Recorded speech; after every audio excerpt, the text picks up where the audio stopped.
Hey, this is Hiker Paul with you on this Saturday, September 30th, 2023, and welcome.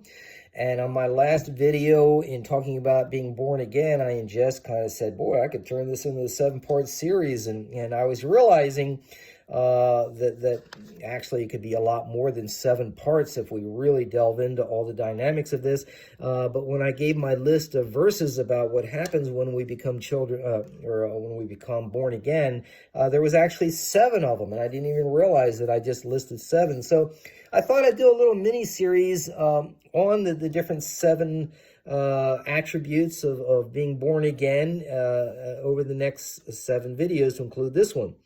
And I'm going to begin with the first one out of Galatians 3:26 and a few other verses on being children of God. And this is very important as we navigate life, in that we ought not to be obviously arrogant that I'm a child of God and therefore I'm all that, and but at the same sense that not to think less than that we ought not to think less than, because we are the children of God, and there's great importance and place that we have in being children of God, and that can affect how we navigate life and how what we think of ourselves, and that we have a place with God and that we are His children.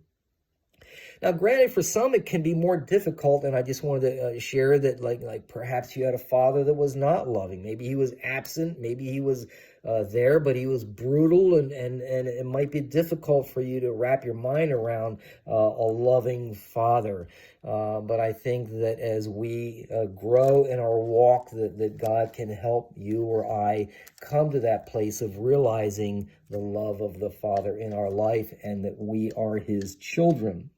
So Galatians 3:26, this is Paul speaking to the believers in the regions of Galatia and to us and for all time. He says, "For you are all sons of God through faith in Jesus Christ." And then we have the Apostle John in the Gospel of John 1:12, the first part.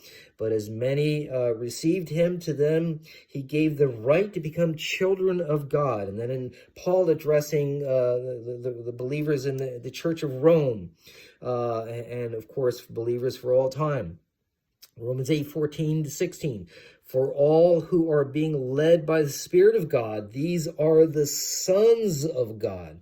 For you have not received a spirit of slavery, leading to fear again, but you have received a spirit of adoption as sons, by which we cry out, 'Abba, Father.'